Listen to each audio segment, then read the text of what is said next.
Bonjour, c'est Cryptoï, j'espère que vous allez bien en ce vendredi 13 octobre 2023. C'est avec plaisir que je vous retrouve aujourd'hui pour parler crypto, pour parler BTC. On a quand même pas mal de nouvelles qui sont tombées, pas forcément positives, hein, que ce soit au niveau de l'inflation ou que ce soit au niveau de certains DPEG, mais on a aussi des petites choses qui apparaissent, comme par exemple un CBDC qui est intégré dans Ethereum.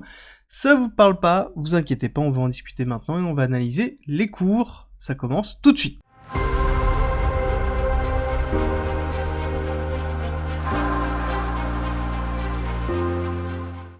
On va ouvrir le bal par une annonce qui a été faite par Bybit. A priori, il sera impossible de s'inscrire pour les utilisateurs français. Ça y est, ils arrêtent totalement.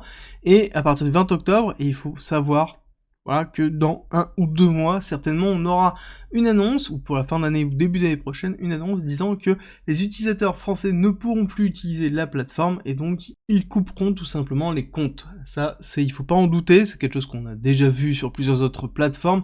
Quand on commence à avoir cette première interdiction, généralement 1 ou 2 mois après, on a le reste. Donc je vous invite à, si jamais vous cherchez une autre plateforme, à chercher justement et à commencer à potentiellement déplacer vos fonds. Je vous ai fait déjà pas mal de vidéos sur d'autres plateformes comme Avatrade, comme DYDX si vous voulez faire par exemple de la finance décentralisée. Je vous ai fait sur BitGet, je vous ai fait aussi ici sur Binx. Je vous mets tous les liens en commentaire en description si ça vous intéresse d'aller checker. Il y a toutes les vidéos de tests pour voir si la plateforme vous intéresse. On retourne sur Bitcoin avec justement BitVM. BitVM, je vous en ai parlé, c'est une proposition de ne pas modifier BTC, mais d'offrir à côté un nouveau protocole qui permettrait de construire des appchains, donc des blockchains qui tournent autour de BTC, un peu à l'image de ce que l'on peut connaître autour d'Ethereum. Justement, un des développeurs qui est au cœur du projet, explique qu'ils ne veulent pas créer un pseudo Ethereum, mais ils veulent tout simplement une solution de scalabilité pour Bitcoin. Ils veulent que Bitcoin puisse traiter plus d'1 million de transactions par seconde avec une structuration des données qui est ultra propre, qui n'est pas comme Lightning où on va avoir des problématiques de finalité, pas de finalité, de validation des transactions en tout cas, et là, leur but c'est d'offrir ça à Bitcoin.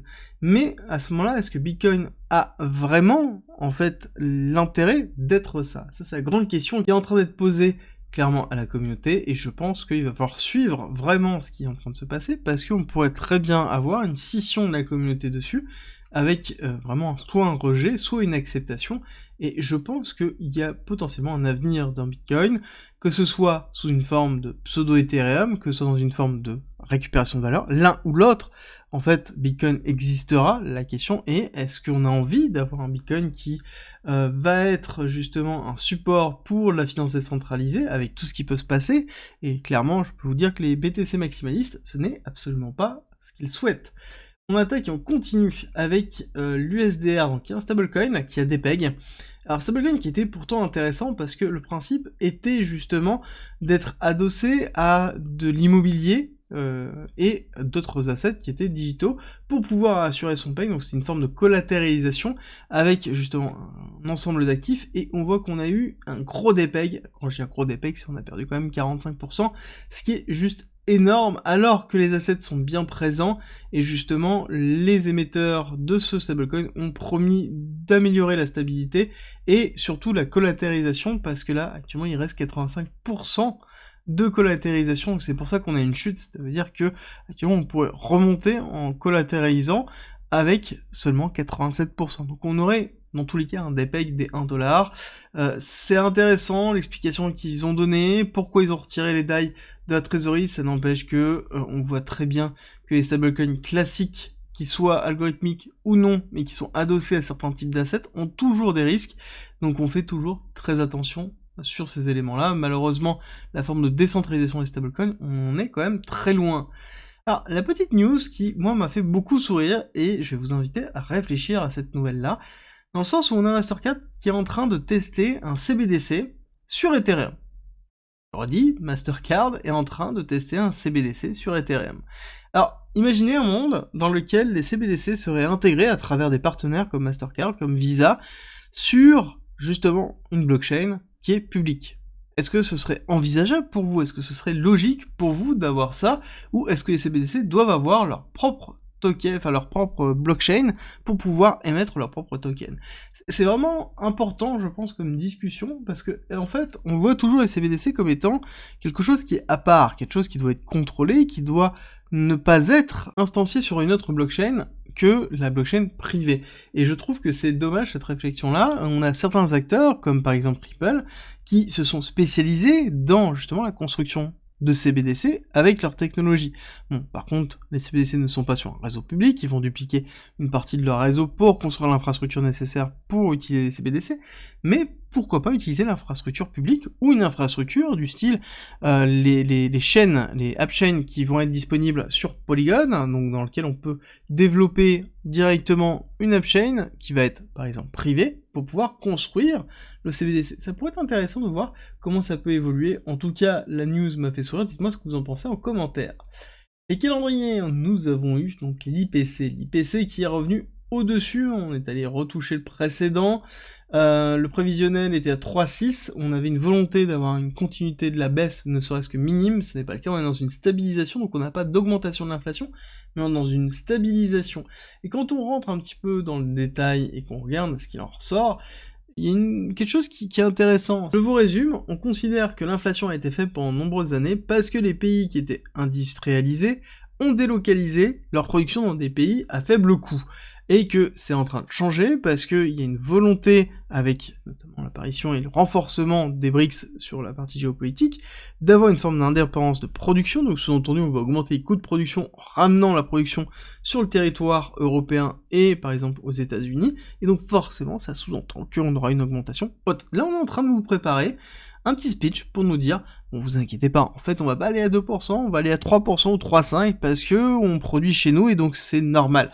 Là clairement on est dans cette forme de préparation, et quand on regarde dans les chiffres, on a des chiffres qui sont plutôt cohérents en fait, hein. On a le pétrole qui est à 1,5 versus 5,6 en août, alors qui est un petit peu élevé, mais somme toute je pense pas que ce soit ça qui nous est tenu, parce que quand on regarde ici le corps, on est à 3,03 en fait, qui est comme en août, donc on serait à peu près cohérent. Donc là-dessus, on a quand même une forme de cohérence. On est à 0,3 et 0,4 versus août, qui était à 0,6 et 0,3. Donc normalement, quand on ne regarde pas la comparaison à l'année dernière, on se dit qu'on aurait dû avoir un mois de septembre qui était inférieur. Ce n'est pas le cas, parce que le mois de septembre de l'année dernière était déjà supérieur par rapport au mois d'août, donc forcément, même si on a des statistiques qui sont inférieures en août, on se compare avec le mois de l'année précédente, et c'est là où on voit la différence. En tout cas, moi, l'élément qui est vraiment important que je note, il est ici, c'est dans le shelter. Donc ça, shelter, c'est tout ce qui est loyer, tout ce qui est achat, et on voit qu'on a un impact qui est en train de monter encore, et ça c'est très regardé par la Fed, et c'est peut-être l'élément de rupture qu'on pourrait avoir. Pour moi, il y en a deux. Un, on peut avoir une rupture sur les bonds, donc les bons au trésor américain qui entraîneraient une crise de liquidité au niveau des banques US, et encore, on sait qu'on aura la Fed qui sera là pour sauver, soit en effet une accélération de la crise immobilière aux USA. Alors, même si on a des indications qui nous disent que potentiellement elle est en train de se résorber, là pour moi le 0,6 m'indique que c'est quand même un petit peu plus complexe que ça, il va falloir surveiller en tout cas, et la Fed, c'est sûr et certain, sont en train de surveiller ça, et le marché est en train de surveiller ce que la Fed surveille, classique. On attaque la partie technique avec les cours du pétrole, dans lequel on a clairement un rejet ici de cette zone-là. Donc pour moi, on a une véritable hésitation. Premier retest, deuxième retest. Là, si on a une accélération haussière et qu'on a une petite rupture ici des 87, là on aura notre signal pour se dire que en fait, on va aller casser beaucoup plus haut, et donc il va falloir faire attention. Là, on est vraiment dans une zone importante, il va falloir surveiller le pétrole. Si on arrive à tenir cette zone là, c'est parfait. Si on n'arrive pas à la tenir, bon bah ça veut dire que on va s'enfoncer dans un premier temps, mais si jamais on fait un très beau rebond, bon voilà, en l'occurrence, c'est-à-dire qu'on va s'envoler. On va pas forcément vouloir le fait de s'envoler, parce que là ça veut dire une augmentation de l'inflation qui va être relativement complexe, et une Europe qui va être dans une forme de récession qui va être beaucoup plus grave que prévu, et donc là, ce que l'on va vouloir, c'est vraiment marquer, en fait, quelque chose qui peut être comme ça, voire peut-être une baisse, et consolider en dessous. Si on n'a pas ça, bon, on sait que le Q1 2024 va être beaucoup plus compliqué. En tout cas, moi, ce qui rentre dans cette dynamique haussière, on va pas se cacher, c'est qu'on a quand même une très belle divergence qui est présente ici en daily. C'est pas positif, d'accord? Donc il y a deux possibilités pour l'invalider, soit on fait une rupture de ce lot-là, et donc à ce moment-là, on invalide et on a bien un momentum qui correspond à un price action, donc à ce moment-là, on est dans quelque chose de normal. Par contre, si on continue à avoir une accélération et une diminution ici, bon bah ça veut dire qu'on a bien une validation, et donc on ira chercher un plus haut, et donc là on ira casser le top qui a été effectué à 95, top de 2023 bien évidemment. Et est-ce qu'on ira le faire rapidement? Ça malheureusement la temporalité c'est toujours compliqué. En tout cas ce qui est sûr c'est que quand on regarde le SP500, on est allé faire pile poil le retest qu'on avait défini ici, et on voit qu'on a eu une très belle bougie, 1,5%, 1,6% sur la bougie, sur le retest, donc une très belle entrée pour faire justement cette continuité baissière. Pour moi, c'est pas encore validé, on va devoir patienter, notamment la clôture d'aujourd'hui, dans lequel on est vendredi, on va faire la clôture weekly, et qui va être vraiment importante pour moi pour déterminer est-ce que, oui ou non, on est dans une continuité baissière dans laquelle on aurait cette impulsion baissière, ce retracement, et qui nous amène, ici, tac, sur l'objectif de 1,618, et si on prolonge l'impulsion sur ce retracement-là, on a ici la partie 1,1 qui se trouve dans les 4063. Alors, là-dessus, il y a un autre niveau qui est important pour moi, je viens de le noter ici, qui est là, qui est 4464. Pour moi, on a une possibilité d'avoir une nouvelle accélération pour retoucher ça, pour ensuite faire la cassure baissière. D'accord? Donc ça nous amènerait ici, non plus sur 4064, mais plus ici sur les 4100, qui est le niveau qu'on attend. Donc on aurait une double confluence entre le 1,610, le 1,1, et le niveau de résistance classique de cette accumulation que l'on a eu pour pouvoir retester la partie haute avant d'avoir une accélération haussière. Donc pour moi on est bien dans cette démarche là de continuité baissière, et si on regarde justement la temporalité, parce que c'est important, on aurait donc une cassure qui pourrait être faite en 18 jours, allez on va dire hop, une vingtaine de jours si jamais on met un peu de temps pour le mouvement baissier, et si on regarde avec la consolidation au-dessus puis le mouvement baissier, on irait sur 34 jours, donc ça nous amènerait clairement courant novembre, fin novembre, et si on prend un petit peu plus de temps, parce qu'on peut prendre aussi plus de temps, à ce moment on aurait une consolidation, un travail d'ici avant d'avoir la cassure, donc on aurait une accélération de la cassure en décembre, voire potentiellement début Q1, et donc là ça pourrait être un petit peu plus problématique. Pourquoi je vous dis je pense qu'on peut aller chercher le retest au-dessus? Parce que quand je regarde le VIX, on voit qu'on a une diminution des prises de position liées à la cassure baissière, donc là on a une forme d'indication comme quoi la majorité des traders sont en train de se dé-hedger par rapport au mouvement baissier que l'on pourra avoir au niveau du SP500. Donc là, on aurait une respiration encore, que ce soit une zone de latéralisation classique, ou que ce soit une petite accélération pour le retest présent, donc il va falloir surveiller un petit peu ce que l'on va voir, en tout cas au niveau du SP500, parce qu'on aura dans tous les cas un impact si jamais on a une grosse accélération baissière, même si la corrélation entre le BTC et le SP500 a grandement diminué. Au niveau de la volatilité du BTC, bon, on est en train de redescendre, hein, clairement on va pas se cacher, on a beaucoup de mal à avoir de la volatilité et on voit qu'on est toujours au plus bas, ce qui est logique, d'accord, on n'oublie pas qu'on est dans une période de léthargie, et donc forcément, période de léthargie, compliquée à gérer psychologiquement, on se dit mais c'est quand, bah là en l'occurrence on dit que c'est pas tout de suite et qu'il va falloir attendre. Attendre oui, parce que le marché là, je prends en fait en 4 heures, sur le Bitcoin pour vous montrer que on est ici potentiellement dans le haut de range. Il y a une double interprétation, parce que là on peut prendre les mèches en fait pour déterminer le haut de range, on peut prendre justement les tops de bougies. Si je prends les tops de bougies, je prends celle-là, je prends celle-là, je prends ici les clôtures, ça s'aligne avec ces clôtures-là, ça s'aligne aussi ici avec la bougie de support, et quand on regarde, on voit qu'on est en train d'être en support dessus. Donc pour moi, il y a les deux qui sont en train de se faire ici, et on est en train d'osciller entre les deux. Clairement, on n'a ni la notion de rejet, ni la notion de support qui est présent, et donc il va falloir faire attention. À vous de voir la typologie que vous voulez avoir. En tout cas, pour moi, ici, on est dans une forme de consolidation pour voir est-ce qu'on est en train de se prendre un support ou de partir à la hausse. En tout cas, ce qui est sûr, c'est que quand on regarde en une heure, on a quand même, hop, ici, une belle divergence qui est présente, hein, on la voit très bien ici, cette accélération baissière dans laquelle on a un momentum qui est en train de se stabiliser.